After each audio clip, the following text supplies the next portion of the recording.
Hello students, জ্ঞানজ্যোতি coaching সেন্টারের পক্ষ থেকে তোমাদের সকলকে জানাই আরো একবার স্বাগত।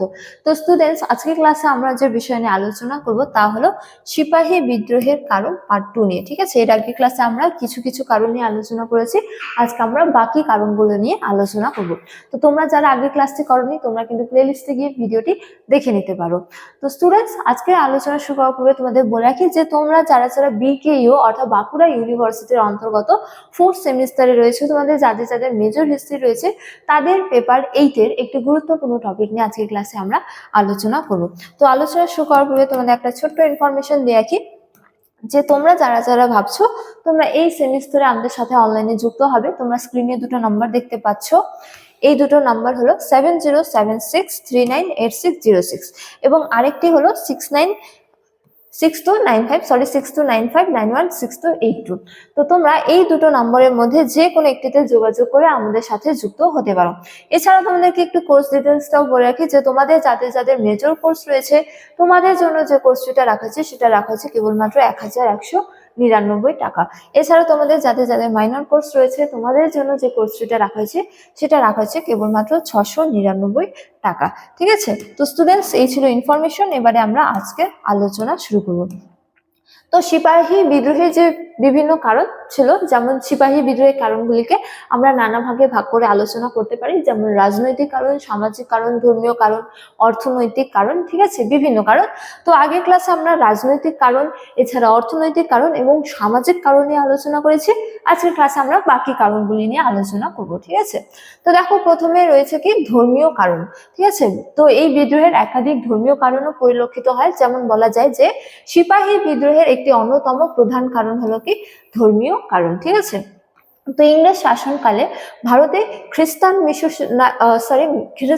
খ্রিস্টান মিশনারিরা কি করে, খ্রিস্ট ধর্ম প্রচারের উদ্দেশ্যে ভারতবর্ষে পদার্পণ করে। ঠিক আছে, এবং তাছাড়া ভারতের বিভিন্ন ধর্মের মানুষদের ধর্মান্তরিত করার কি করে চেষ্টা করেন। ঠিক আছে, এবং অনেককে ধর্মান্তরিত করে। ঠিক আছে, তাছাড়া সতীদাহ প্রথা রদ, বিধবা বিবাহ প্রচলন প্রভৃতি ইংরেজদের ষড়যন্ত্র বলে ভারতীয়রা মনে করতেন। ফলস্বরূপ ভারতীয়দের মধ্যে কি হয়েছে, ধর্মীয় ভাবাবেগে আঘাত পড়ে ও বিদ্রোহের কি হয়, সূচনা হয়।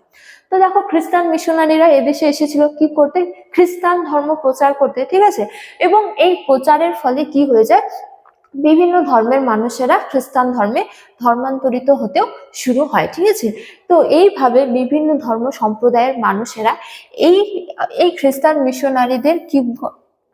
মিশনারিদের নিজের ধর্মকে বাঁচানোর জন্য কি করে, তাদের মনের মধ্যে খ্রিস্টান মিশনারি তথা কোম্পানি বা ইংরেজদের বিরুদ্ধে কি হয়, খুব পুঞ্জীভূত হয়। ঠিক আছে, এছাড়াও হিন্দু ধর্ম সম্প্রদায়ের যে বিভিন্ন রক্ষণশীল হিন্দুরা ছিল, ইংরেজ সরকার বা বলা যায় যে ব্রিটিশ কোম্পানি কি করেছিল, একের পর এক বিভিন্ন যে কুপ্রথাগুলির প্রচলন ছিল, যেমন সতীদাহ প্রথা বা বিধবা বিবাহ প্রচলন, এই সমস্ত, যেমন সতীদাহ প্রথাই হোক না কেন, এই সমস্ত কুপ্রথাগুলি কি করেছিল, রদ করেছিল। ঠিক আছে, আইনের মাধ্যমে, যা এক শ্রেণীর বা বলা যায় যে রক্ষণশীল হিন্দুরা মেনে নিতে পারেনি। ঠিক আছে, তো এই কোম্পানির মাধ্যমে বা ইংরেজদের মাধ্যমে নিজ ধর্মীয় যে তাদের হচ্ছে যে আশ্বাস ছিল বা বলা যায় যে ধর্মীয় ভাবাবেগে তারা কি করে, এই সমস্ত কার্যকলাপগুলিকে আঘাত বলে মনে করে তারা কি হয়ে যায়, এই ইংরেজ তথা কোম্পানির বিরোধী হয়ে যায়। ঠিক আছে, তো তাদের এই ধর্ম সম্প্রদায়ের অংশগ্রহণ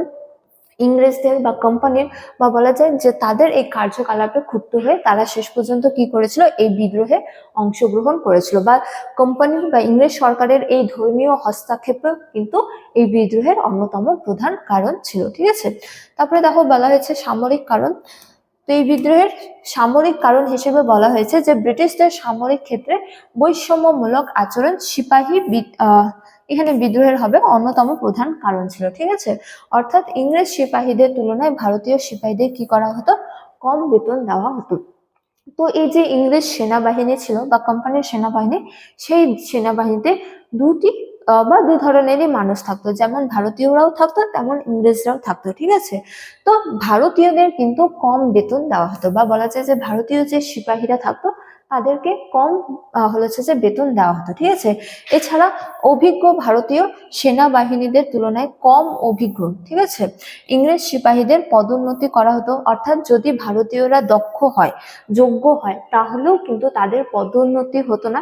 কিন্তু অপর পক্ষে সেই সেনাবাহিনীতে যে ইংরেজরা থাকতো, তারা যদি কম দক্ষ বা কম যোগ্যতা সম্পন্ন হতো, তাও তাদের কিন্তু পদোন্নতি হতো, ঠিক আছে। এছাড়া বলা হয়েছে যে ফলে ভারতীয় সিপাহীরা ইংরেজদের প্রতি শ্রদ্ধা হারাতে থাকে এবং ব্রিটিশ শাসনের উপর অশ্রদ্ধার ফলে সিপাহী বিদ্রোহের কি হয়, সূচনা হয়।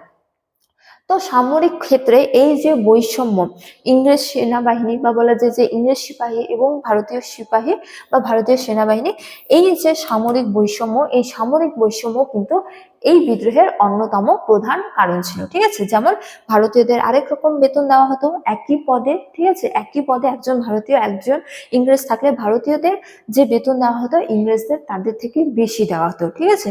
এছাড়া ভারতীয় সেনাবাহিনীদের কখনোই পদোন্নতি হতো না এবং অপরপক্ষে ব্রিটিশ সেনাবাহিনীর যারা অপদার্থ বা বলা যায় যে অযোগ্য থাকতো, তাদের কিন্তু কি হতো, পদোন্নতি হতো। তো এই ধরনের সামরিক বৈষম্য কি ছিল, এই বিদ্রোহের অন্যতম প্রধান কারণ ছিল। তারপরে এই বিদ্রোহে একটি প্রত্যক্ষ কারণ পরিলক্ষিত হয়, ঠিক আছে, এটি হলো অন্যতম প্রধান কারণ। তো এই কারণস্বরূপ বলা হয়েছে, প্রত্যক্ষ কারণস্বরূপ যে প্রত্যক্ষ বিভিন্ন কারণে সিপাহী বিদ্রোহের সূচনা হয়েছিল। যেমন ইংরেজ সরকার কি করে, এনফিল্ড রাইফেলের প্রচলন করেন, ঠিক আছে। এটি এক ধরনের বন্দুক, এনফিল্ড রাইফেল, ঠিক আছে। এই রাইফেলটার নাম তো আমাদেরকে একটু মনে রাখতে হবে, কি, এনফিল্ড রাইফেল। এই বিদ্রোহের প্রচলন করে, এই রাইফেলের প্রচলন করে এবং এই রাইফেলের ব্যবহার বাধ্যতামূলক করে দেয়, ঠিক আছে।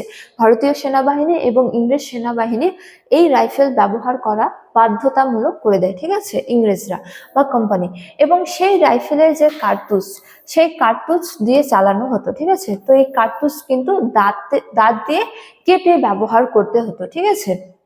তো এই এনফিল্ড রাইফেল কে প্রচলন করে, ইংরেজ বা কোম্পানি, ঠিক আছে। এবং প্রচলন করার পর এই রাইফেলকে ব্যবহার করা বাধ্যতামূলক করে দেয়। তো এই রাইফেলে কি থাকতো, কার্তুজ থাকতো, ঠিক আছে, কার্তুজ দিয়ে ব্যবহার করা হতো, কিন্তু সেই কার্তুজ দাঁত দিয়ে কেটে তারপর ব্যবহার করা হতো, ঠিক আছে। কিন্তু গুজব রটে যায়, যে ভারতীয়দের মধ্যে গুজব রটে যায় যে এই যে কার্তুজ গরু ও শুয়োরের মাংস বা শুয়োরের চর্বি দিয়ে তৈরি, ঠিক আছে। ফলে হিন্দু ও মুসলমান উভয়ের ধর্মে আঘাত ঘটে এবং ক্রমে এই বিদ্রোহ চারিদিকে ছড়িয়ে পড়ে। তো এই যে রাইফেল ছিল, এই রাইফেল যে কার্তুজ কেটে ব্যবহার করা হতো এবং সেই কার্তুজ যে দাঁত দিয়ে কেটে ব্যবহার করা হতো, গুজব রটে যায় যে সেই কার্তুজ কি দিয়ে তৈরি, গরু ও শুয়োরের চর্বি দিয়ে তৈরি, ঠিক আছে। তো ভারতীয় বা বলা যায় যে ভারতের মধ্যে হিন্দু ধর্ম সম্প্রদায়ের মধ্যে এই গরু এবং মুসলিম ধর্ম সম্প্রদায়ের মধ্যে এই শুয়োরের যে রয়েছে চর্বি দিয়ে তৈরি এই রাইফেল ব্যবহার করা কি হয়ে যায়, তাদের ধর্মে আঘাত হিসেবে এসে পড়ে, ঠিক আছে, বা ধর্মের আঘাত হবে তারা মনে করে। এবং ক্রমে তারা কি করে, বা ব্রিটিশ সেনাবাহিনী বিরুদ্ধে ভারতীয় সেনাবাহিনী কি করে যায়, বিদ্রোহ শুরু করে, ঠিক আছে। তো এই বিদ্রোহের অন্যতম প্রধান কারণ হলো এনফিল্ড রাইফেলের ব্যবহার, ঠিক আছে।